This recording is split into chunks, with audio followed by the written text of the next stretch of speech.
We have a stock that's up 80%. And yes, there was unusual activity in Cytokinetics. We'll have that and more as we begin another Rebel's Edge.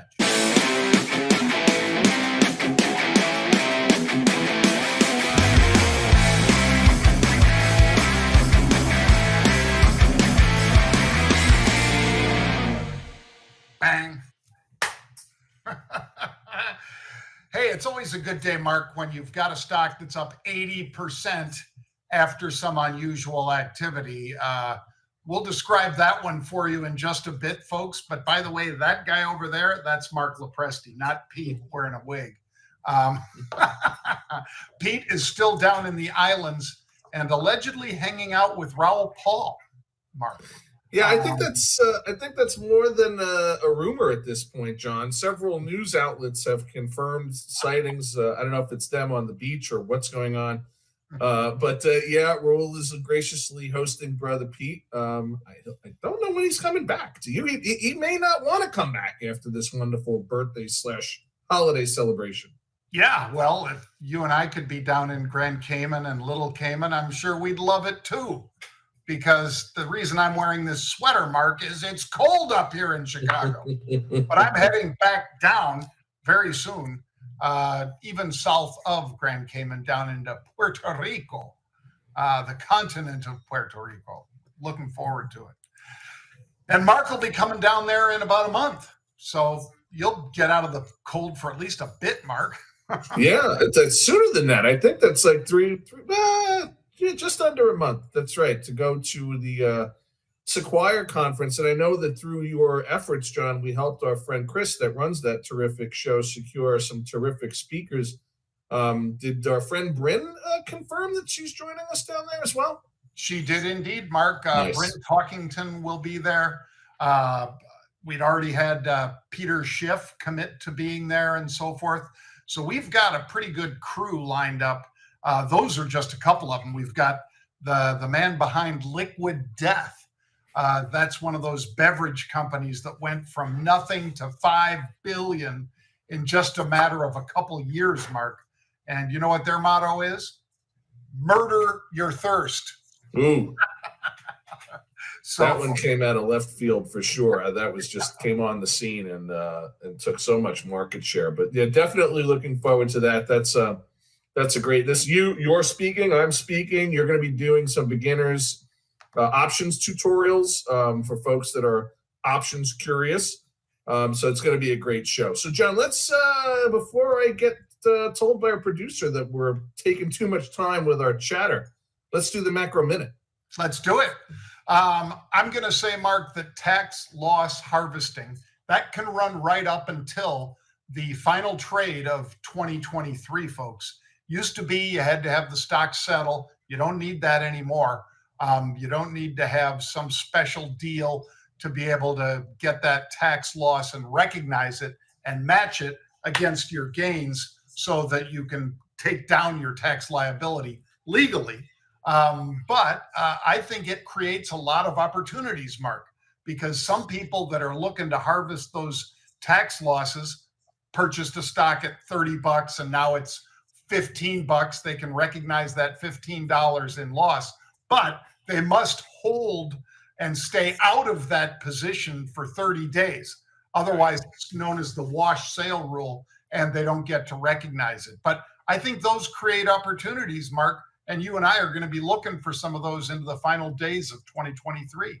Yep. That's for sure, John. And I had recession fears falling even further. A poll that came out this morning showing 76% of participating economists think that the chance of a recession in 24 is less than 50%, which is obviously a good thing. We think that we've been in a bit of a rolling recession, but more on that at another time.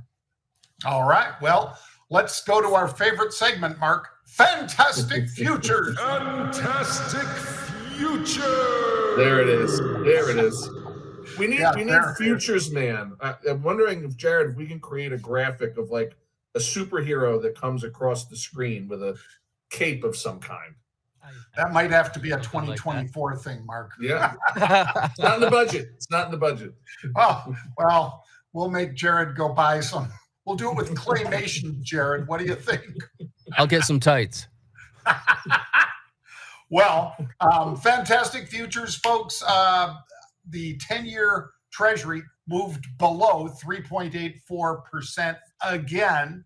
And that means that despite the fact that there has not been one cut yet, the markets have already taken down 120 basis points of the 10-year Treasury, meaning that they believe we're going to indeed see at least 3 of those cuts pretty soon, Mark. Yeah, for sure. And other numbers coming out of our friends in Chicago from the futures side showing that there's an 84% chance, and this number really startled me when I saw it this morning, John, an 84% chance that we might see the first cut in April, which is way earlier than, well, a few months earlier than I predicted, but we're looking now to that March meeting and what may come thereafter. So definitely not surprised to see the 10-year yield move with those kind of numbers in terms of the cut expectations. Yeah. Wow. That is an acceleration of when they're looking for that first cut to come. And as the song says, Mark, first cut is the deepest. Let's hope so, John. Let's hope. For markets and traders, let's hope so. Now, let's take a look at Cytokinetics, Mark, because CYTK had 2 huge hits of unusual option activity. Now, you guys know what that means. When we see Mark, Pete, myself, any of the members of Market Rebellion see unusual activity, we cite it on the blog, and there it is up on top. CYTK, the 12th of December was the most recent. It was also hitting just before that, with both of them just sub $34 a share, which means that somebody was looking for a lot of upside with a $33 stock. And now we know, Mark, that the stock was up over 80% today. And so if you got in at $3, guess what? That's a 10x on the return that you got $3, because what's the right to buy it at 50, folks? Worth when it's trading 83? $33. That's a 10x. Fantastic and great news for the people who have thickening of heart muscles, because this treatment is the reason that Cytokinetics is making this huge move. Yeah, well, it certainly is. And this is a company that is focused exclusively on the muscles of the heart. Nothing actually in the marketplace, John. All of their products are in the pipeline. This one, I believe, the furthest along. But the other interesting part of the story and a major driver of the stock is something we touched on yesterday, somewhat premonitionally, if I'm using that word correctly, that when companies like this that do not have a drug in the market are at the stage where they're about to pass phase 3 and get a drug into the market, the buyers start circling.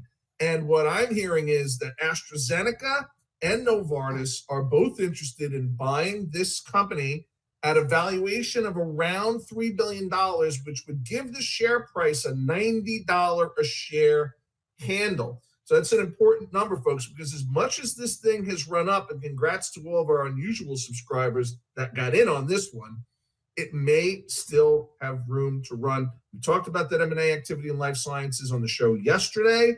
This confirmation that I think we were onto something, John. So very interesting to see. I predict a bidding war between Novartis and AstraZeneca to pick up CYTK. Wow. That will be something perhaps this year, but more than likely that bidding war would easily, if it happens this year, it would easily extend into next year. But yeah, great news for those with that malady, because there might be a very strong treatment for it, and that means a lot of bucks. That's a little Tommy DeVito, Mark, a little bucks. Well, let's talk about Tesla, Mark, because Tesla, according to Bloomberg, they're going to revamp their Model Y from their Shanghai plant. And I just wanted to point out that in the last 30 days, Tesla is up 12%, which is 2x, double what the NASDAQ is up over the same period. So pretty good news for Tesla, and no wonder the stock's moving up so rapidly over the last 30 days. Yeah, and one of our full disclosure, one of our big positions, we remain bullish on this name, but not all of the news for Tesla out of China. This news, of course, on the revamp of the Shanghai facility was positive this morning. Other news that upstart competitor BYD company, that's the name of it, is about to overtake Tesla in all EV sales. Now, this is, of course, a Chinese-based company that sells almost exclusively to China. They may sell to other parts of the Asia market, but think about that, John. BYD company is actually on pace to overtake Tesla in terms of pure sales numbers.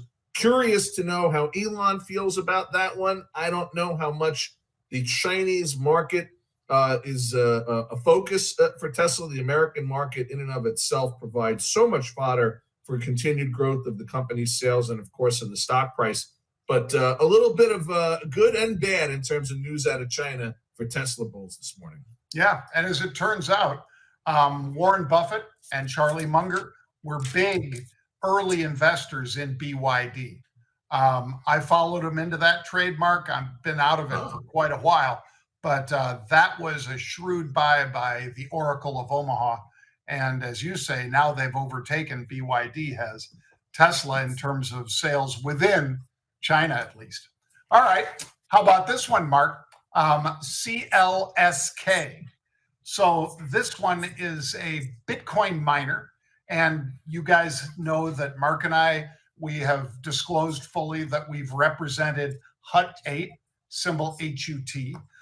We've talked with a number of those Bitcoin miners, and if you're somebody that's mining Bitcoin, this has been a great last quarter for you because Bitcoin has absolutely taken off, almost matching that conviction by Sam Bankman-Fried, Mark. It's just been off to the races.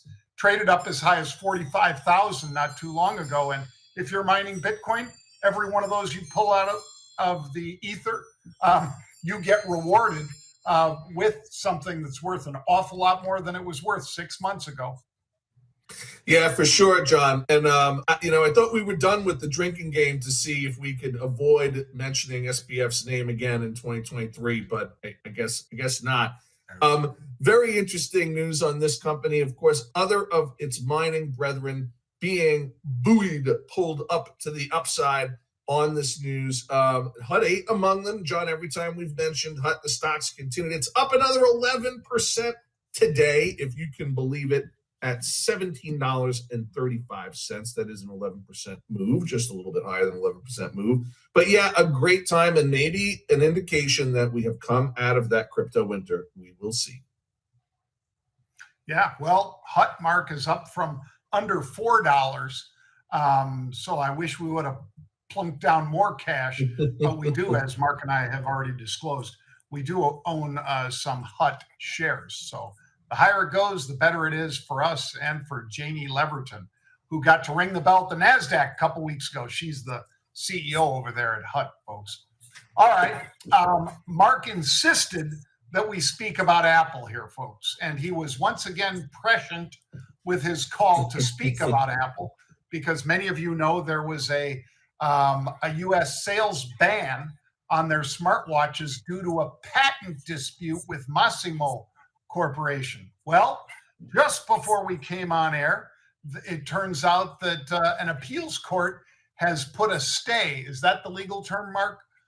They've blocked basically the business from having to recognize that Federal Trade Commission and so forth had said Massimo has this, Apple can't sell them. Now they can again. Just before we came on the show, that was agreed. Yeah, and a very, very interesting and complicated story. And I wanted to cover this a little bit just to give Apple shareholders and Apple bulls a little bit of an indication of how we think this is going to impact Apple coming into 2024. This was a complaint, a 2-year-old complaint from Massimo about trade infringement, essentially allegations of invoking or infringing Apple's smartwatch intellectual property that relates to heartbeat monitoring, that gives us that little red heart in our steps part of the health thing on our Apple phones and smartwatches. And because they sell and do some of the manufacturing in China, the International Trade Commission had jurisdiction over the dispute. They initially imposed a ban on sales based on these allegations that had not been fully litigated. The Biden administration choosing, of course, not to interfere, to not veto that ban, which the administration has the power to do. Look, I expect, John, that this will be resolved in Apple's favor. Ultimately, I think it will be resolved in Apple's favor in the first month of January. Could be wrong. I'm just sort of reading the legal tea leaves on this one, which should provide some buoyancy for Apple and Apple shareholders in the beginning of 2024. Well, it's a big deal, folks, because Apple generates $17 billion a year from the sale of these Apple Watches. Some of you refer to them as iWatch. Apple does not. They call it the Apple Watch. But 17 billion is a real number. And in fact, it's bigger than an awful lot of companies in the S&P 500. Just the sales of that one product, and that's not their main product, obviously. So we will keep a close eye on this one. And we'll also see how prescient Marc's call is in 2024, that perhaps this gets resolved by the end of January. So I hope it will. And you know what, John, if it goes the other way for Apple, just to give both sides, it could be really bad. It doesn't just mean that they have to stop selling. They could actually be required to pay damages to Massimo and turn over part of Apple's revenue and profits from what they've already sold. So that could be a bad thing. Yep. Well, we will keep an eye on that. And now let's keep an eye on sports, because Pete, even as he's down there in the Cayman Islands, has sent us a couple sports notes that we needed to pay attention to. One of them, of course, because he's patting himself on the back for being perhaps the biggest Timberwolves fan. That's a NBA team in Minneapolis, Minnesota, folks, the Timberwolves. 30 games into the NBA season, who is the shocker? Pete says it is indeed his Timberwolves. Do you agree, Marc? It's hard to disagree with this one, John. They're tied with the Celtics for the fewest losses in the NBA this season. They've won 8 out of their last 11 games. And if you take a look at the social media chatter, right? We're data nerds. Everybody knows that. This is something that we look at not only when it comes to stocks, but I look at it as well when it comes to sports. The Timberwolves are topping the charts, John, in terms of sentiment rating. What does that mean? They have the highest number of positive articles and blogs and tweets being written about them of any team in the NBA. So hard to disagree with you, brother. I know there may be a little bit of a geographical bias when it comes to the Timberwolves. That's okay. But this was definitely one that I was not expecting when we started the season just a few months ago. Well, Pete has been all over him. And I know that the folks in Boston are continuing to be excited about that great team and how deep into the playoffs they have gone in the past couple of years. Maybe it'll be these two this year, Marc. We'll have to see. We're not hearing as much from LeBron and his group on the West Coast lately. So very true. All right. How about we'll wind it up with this one, Marc. Cleveland Browns. Who would have thought that with Nick Chubb, their great running back, going down, who would have thought that with Deshaun Watson out, that this team that didn't even have Joe Flacco on the team would sign Mr. Flacco, who in 2013 won the Super Bowl when he was with the Baltimore Ravens, subsequently signed a huge contract, was there for several more years, and then was just sitting on the sidelines. Now he has led them, Marc, to 10-5 record with just these final 2 games to go. And with that great defense and Flacco's offensive output, these guys might be a very tough competitor for the AFC to push maybe even the Ravens, dare I say it, as they finish these final 2 games. Listen, I think that's a strong possibility, John. It's also another interesting continuation of the QB injury story. Would things have been different if Deshaun Watson didn't suffer that shoulder injury that he's still recovering from? Hard to say. He obviously a fantastic performer so far this year, but definitely another part of that story around how this absolute record-setting pace of quarterback injuries is impacted the 2023-2024 NFL season. Yeah, and it's truly, as Bill Murray said, Mark, a Cinderella story, because the guy's sitting on the sidelines. It's one thing for Mr. Irrelevant, Purdy, to make it onto the roster and then lead the 49ers last year and then come back and have a phenomenal week, several phenomenal weeks, I should say, in 2023 until that Ravens game Monday night. But for this guy to be on the sidelines, just sitting there saying, well, who's going to pick me up? The Vikings? Who needs a quarterback desperately? Well, obviously the Jets needed a guy desperately and they didn't opt for him. Maybe it would have been a different story had they done that. Big mistake. Cleveland picked him up. And what a fabulous story that is, because many of you know the story there between when Cleveland and Art Modell left the Cleveland fans hanging, went to Baltimore, won a couple Super Bowls out there, Mark. And now the Cleveland Browns, of course, are back in Cleveland as the Cleveland Browns, and the Baltimore quarterback who won the Super Bowl in 2013 back with them again. Like I say, it doesn't get much more Cinderella than that, Mark. That's a pretty interesting story, and maybe even the fodder for a movie. Who knows? Could be. Well, we appreciate all of you guys joining us. We will be back tomorrow at 1 p.m. Eastern Time. If you want to see more of the sort of trades that Mark and I described at the top of the show with Cytokinetics, well, go on over to marketrebellion.com/get started, and you could be learning more about trading options through our educational offerings, as well as subscriptions like the one that tagged that 10x trade. We'll see you tomorrow at 1, everybody.